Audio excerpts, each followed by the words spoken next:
paid me like $7,300. This kid is fucking 18 years old, and after locking in for just the past 4 months on freelance brand scaling, he's making over 5 figures a month profit. Give him a totally little refresh can. too. Factor in you getting from where you were 5 months ago to where you are now was free. And the funny thing is, he's doing this literally from just one client. And then he joined the ERT 3 months. He went from 50K a month to 200. All right, boys, what it do? Welcome back to the second video on the new channel, ROAS Brez. We got my boy Josh here. Josh has been a member of the Elite Roundtable for 6 months? 5, 6 months. Since October. Yeah, since October, however many months that is. He came out in Miami to visit. We're filming a vlog today. We decided to do a little sit down video for this channel and drop some sauce for the viewers as well. Song. I'm 18.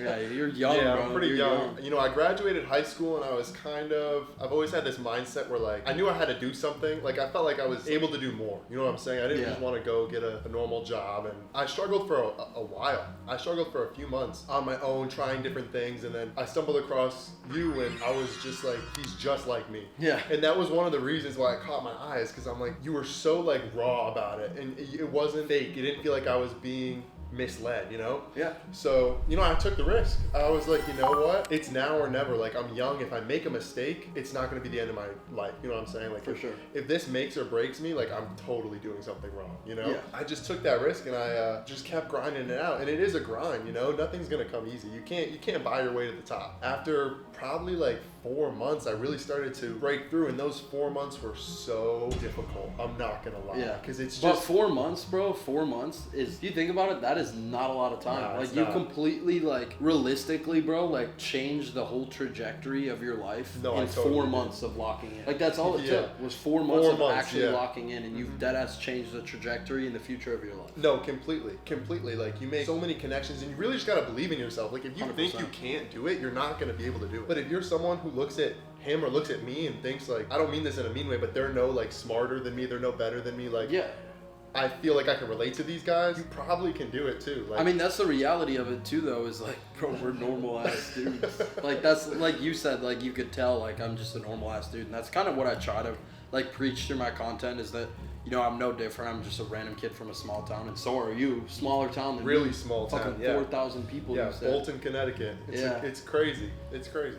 But we're literally just normal ass kids from a small town, bro, that actually just decided to like give ourselves no other option but making it happen, and that's exactly what we did, and now we're here. There's no secret code. You know what I'm saying? There's no method. You just have to keep going. No, there is no like. There's nothing like hidden or secretive about it. It's literally just like a matter of having the resources, having the work ethic, and delegating the time to actually do the things that are necessary to get to where you want to be. Exactly. You just got to sit down and do it. Yeah, like, exactly. There's no like gate kept. No, like, there's sauce. Obviously, there's business information and stuff, you know, that you got to learn. But like, there's no like hidden trick or anything that. And people experience don't know about. is key. Like you're gonna learn so much more from actually doing it. 100%. Once you get into it, just go. Like do it. Talk to as many people as you can. Like I was going to events. There were even times where I didn't sign anyone. You know, I would go and like I would talk to these people. I like made business cards, would hand them out. Like I really was on the grind. You know what I'm saying? So like, you were pulling up in person to events to try to sign. Bro, clients. I would spend like my last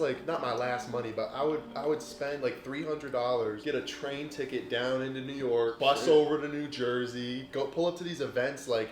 And just talk to every single person there. Like that's cool, bro. Every single person I was talking to, just explaining what I do, and I was so like genuine about it. And a lot of people could tell that I wasn't trying to like scheme them. You know what I'm saying? Yeah. And like even if nothing came out of it, it was just an experience. And now I'm so much more comfortable talking to people about what I do and like explaining it to potential clients and how it could benefit their business specifically. That I'm still grateful that I went. And also like having those lows makes the highs feel so much better. I think that's another big thing too that I kind of want to touch on is when it comes to signing your first clients, like you specifically were leveraging those events that you knew about and stuff to try to go and sign clients. 100%. Like there's a lot of people also in the ERT or just in general that are freelance brand scalers that leverage those IRL connections that they have to businesses. Like you're obviously in the clothing niche. I guess we talked about that in the vlog, but not on here. His main niche is clothing. My main niche is clothing. But obviously, you know, you could dabble in others. We dabble in others, and you could get into any other niche. A lot of people leverage their IRL connections that they have. Maybe their dad has a friend who owns a landscaping business. Exactly. Or maybe your friend owns a detailing company or something like that. Like leveraging those in-person connections. And there's nothing wrong with that. People feel like no, 100%. People feel like you're cheating cheating, or like Pablo always tells me is don't use me, he says utilize me. There's a difference between using someone and having them be a resource. Yeah, you know what I'm saying? 100%. Even freelance brand scaling as a whole, like for my clients with my agency, we give them like referral kickbacks so that if you refer one of your homies that owns a business to us and it's a qualified client that like we sign, like we'll give you a referral bonus. Yeah, it's exactly. like a way we leverage, the connections that we have and the connections that I have and stuff because like that. You just got to make it a win-win situation. So what do you feel like, not even necessarily like mental wise, but more business oriented and actually like physical labor of business and stuff, what do you feel like the biggest determining factor in you getting from where you were 5 months ago when you joined the ERT to where you are now was for you? Like what were some of the biggest things that you think were like a huge, I guess, turning point, or like doing this in your business that helped you a lot with freelance brand scaling? Like being transparent with your clients. Yeah. Like you can't lie to people. There were times when I was starting out, and I'm like not proud to say this, but like I would lie to people. Yeah. Like I would tell them, I'd be like, oh, I've been doing this, like these are all my results, and like you can't fake it. Yeah. You can't fake it. It doesn't get you anywhere. Like you think, oh, there's no way they'll know, or like I don't know, but it shows. As soon as you lose the trust with your client, you're literally handling their money. Right. Like they're trusting you to handle their money and be a part of their business. You have to be transparent and you have to be honest. And like if something makes sense to you, or like something is going wrong, or even if something's doing well, like explain to them why. Like tell them what they're doing well, like so they can continue doing those things, or like have the balls to tell them if they, like do something wrong. Right. You know? Right. Because you almost, I feel like a lot of times I feel like I know my client's business even better than they do, just because of the amount of businesses and stuff I've seen. So my input is huge for a lot of their success, I feel like, at mass scale. Building client relationships is huge. Like overall, we were talking about this earlier at lunch, overall client relationship and client experience is a huge part of it, because obviously if you're not providing what you promise to those clients, they're not going to re-sign with you. Exactly. And also you got to check up with them on like a personal basis. Like, like it doesn't always have to be business. Like ask them how their weekend was. Like, is that really that hard? No, and like it makes them remember that you're a person too, 100%. And like I said, that it just adds overall the client relationship and building trust and building a relationship as a whole between you and a client. And I think that's a huge part of it that people don't necessarily talk about a lot. Someone said, what did your outreach look like in the beginning and then compared to now? Has it changed at all? Like as you've gotten better and started to understand freelance brand scaling and outreaching and signing clients and stuff, has your outreach had tremendous changes in what you're doing specifically? Honestly, or have you just gotten more credible and more results and stuff that you can leverage? It's a lot easier once you get the ball rolling. Like once you get your first few clients and you get actual results that you can show and improve, like how I was talking to you earlier about like that client for me, like January versus now, like there's a visible difference in their brand. I can show that to people and explain how I was able to do that. Yeah. You know what I'm saying? If I just go, hey, let me run your ads, like, all right. Yeah. Like it doesn't, it's not the same. Like, in the beginning, that's proof you really know how to make money, right? In the beginning, that's totally what it was for me. And it was so difficult because you just have to be okay with doing free work. And it sounds terrible, but you're getting paid in experience and you're getting paid in having a testimonial, not in getting money. And those things are going to end up making you money in the future. I think in beginning stages of getting into online business or getting into freelance brand scaling specifically, like too many people are focused on the wrong return from it. They need to focus more on the experience they're gaining, the social proof they're gaining in that niche and in that space, the connections they're building, just overall like the hands-on experience and learning. Instead, they're focused on, how much is this client going to make me? Exactly. How much money am I going to make this month? Instead of just like, what am I going to learn from working with this person? And when you start focusing on how you can make other people more money, you'll start making more money yourself. So actually take pride in what you're doing. Like 100%. Learn about what you're doing. Learn new tactics. Use your resources. Like use him, use me. Like use the internet, dude. Like there's so many things that you can use to learn more and actually become skilled at it. Like don't just stop at the base level of information. Like push yourself in whatever niche it is to actually learn about it. We were talking earlier, like I said, we've been spending the whole day together earlier, so we've been talking a lot off camera. And Josh was telling me about one client in particular that he has that is a big source of income for you. One really big client. And I kind of wanted to touch on that because that's really all it takes is one client to really change things. Yeah, for you, so. People think it's like you gotta sign 100 clients in order to make it work. Like, no. This one guy, it's not even like he's a super crazy million follower brand. Like, he's totally attainable for like anyone like that. It's just, it will take a minute, but he's definitely a winning client. He knows how to market himself organically, right? Which is a huge part. So when you add the ads on top of that and like everything else that I do, it just blows up, right? 100%. So, well, how did you go about signing that big client? This is something, you know, we were talking about, you gotta really leverage yourself, like in your connections. Even if you don't think you have any connections, everyone knows somebody. Like, everyone knows somebody. Yeah, so basically one of my friends got reached out to by this brand. I'm pretty close with him, so when he told me like that they wanted him to like promote their clothes or whatever, I told him, I said, yo, put us in a group chat. Like, I wanna talk to him. And the dude wasn't exactly like receptive. Like, he gave a little bit of pushback, and he was like, I had gotten on the phone with him and I told him like, whatever happens between you and this other guy, like, I want you to call me. Like, I have something that I need to talk to you about. So I did. Like, I called him a few times and it took me a minute. The first time I talked to this guy was like December. And when I talked to him in December, he goes, I'm gone for 2 weeks. I won't be able to talk until I get back. Like, I'm on vacation for Christmas. I was like, all right, bet.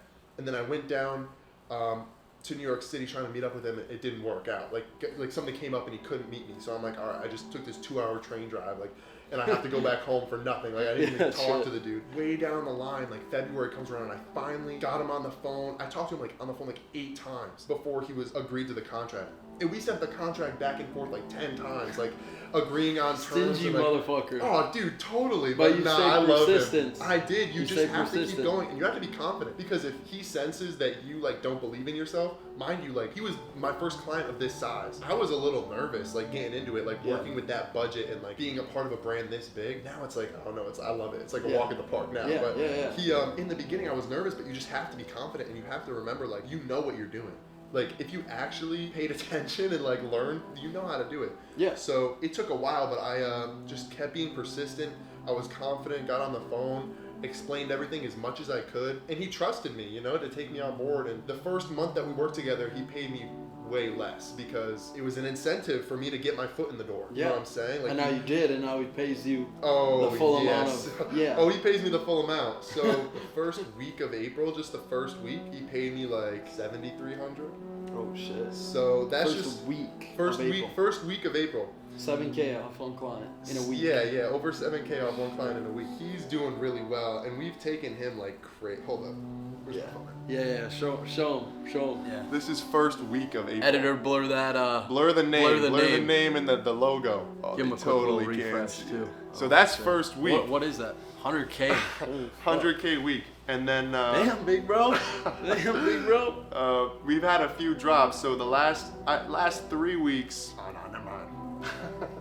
We went crazy with the second So it slowed drop. down a little bit, but big drop, hyped up, made a fuck ton of money. All it takes is one client, and you stayed persistent with that one client. You got your foot in the door. You gave him the free irresistible offer. Irresistible offer, exactly. And he took the offer, saw the results that came from it, and boom, now you got the long-term contract worked out, and you got a client that's making you fucking good bread. Yep, I'm happy. He calls me. He was so happy. He's like, and that's what makes me happy is knowing that like I'm changing this guy's life. Yeah, you're like, helping him, and you're getting paid from a brand that was doing okay a few months ago to a brand that's doing 100K weeks. That's nuts. That's nuts. I can't even imagine the feeling as a brand owner. Like 700 orders in a week or something crazy like that. That's a lot of fucking orders. Shit. What made you decide to join the ERT, and then how quick did you see new growth with that? You just sparked my interest. I don't know. I've always been into clothes. So you were like, oh, I want to get into the niche. Exactly. Like I was always into clothes and things like that. And I saw him like working so closely with these brands, and I was like, damn, that would be so fire. Like I would just enjoy that. I didn't even know what he did. I didn't even know how it worked. But the clothing sparked my interest, and I had tried so many other things online. We talked about it a little bit in the vlog, but I tried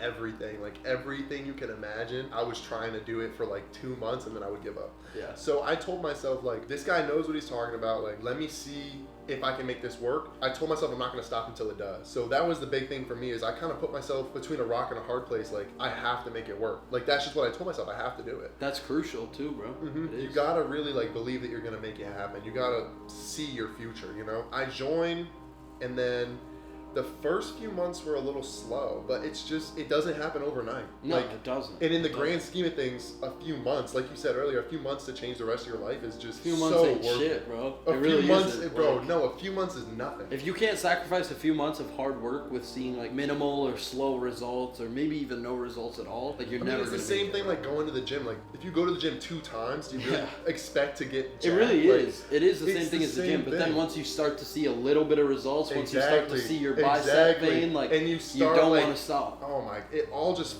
piles on top of each other. Like it makes it better. And I made money my first month. I made money my second month. Like it wasn't anything crazy, but so you still had some results coming. I did have results coming in, but the foundation is really what it built. It really built the foundation for me, and then it's up to you to build the rest. The learning curve, you know. Mm-hmm. So it was a learning curve. When I first opened the Ads Manager, I almost shit myself. But you forced yourself to learn it. Exactly. You sat there and I almost closed the videos because I'm like, dude, this is stressing me out. Like it's so much. But once you get into it and you know what you're looking at, it's actually like you just have to get over that hump, bro. Like we were talking about earlier. Yeah. You made an analogy. It's like your first little bit is pushing a boulder up the mountain, and you don't know how you don't know how tall that hill is. Yeah. But one day they're gonna get to that top of the hill and the ball's just gonna start rolling down. Yeah. And it's just gonna go faster and faster. You just gotta keep pushing that rock until you get to the top of that hill. And I've seen people like, I've done pretty well for myself, but I've seen people that have done crazy things, like especially when they kind of apply it on top of something that they're already doing. Yeah. Like people I started completely fresh. Yeah. I had no connections. I had no prior experience. Never owned a brand. Like and that's like good example of that. Are you talking about like in the ERT specifically? Yeah. Do you know Aiden Tapp who's in there? Like him, he had a software company. Oh yeah. He was doing like 40, 50K a month. Mm-hmm. And then he joined the ERT. I started helping him with running ads for his software company. And now in 3 months, he went from 50K a month to 200. Like and that's he's 200K crazy. All pure profit. Mm-hmm. Like because it's a genuine skill. Like and it's important for business. And because you also learn so much, not just about like running ads, but like marketing in general. It's funny. One of my friends, like sister, like she has like her master's in marketing. I'm making like twice. Fuck. I was in school for marketing, bro, and it didn't teach shit. No. I dropped out 2 months later and then started making. Bro, I dropped out after 1 day. Yeah, started making way more money than anybody else in that college classroom was making off of digital marketing. Exactly. Because what are they really going to say in the classroom that you're not going to learn by doing it yourself? Yeah, like if you make a mistake, you're going to realize, oh, I don't do that. I do this instead. Yeah, you know what I'm that's saying? the biggest thing too. Is like this is a little off topic, but just learning from your failures, bro. Especially in the early stages, you got to fail and understand that every failure is just an opportunity to learn, and all of those failures are necessary in order to obtain the information that is needed to then get your first win. Exactly. It's like you have to fail X amount of times before you actually can obtain your first win. Exactly. You know? No, that's so true. That's kind of going to wrap this video up. We just kind of wanted to sit down, figured we'd film a little video for the second channel too, as long as we're here chilling. Nothing else really to do, but I appreciate you. Yeah, of course, bro. Dropping some sauce for the viewers. I appreciate you having me. Of course, bro. It's been a fun day. We're about to go to dinner now, get some good ass food, maybe a couple drinks. See what we get into after. But go check out the vlog if you guys haven't already. Go follow his socials down linked in the description. And if you guys are interested in joining the ERT, like Josh did, there's also going to be a link to apply down there. And then my free training will be linked in the description as well. And all of my other socials. So have a blessed day. Have a blessed day. Get the fuck to work. If you're not grinding right now, you're a bitch. And make sure to subscribe, like, leave a comment down below. And again, go check out his socials. I appreciate it. And we'll catch you boys in the next video. Peace.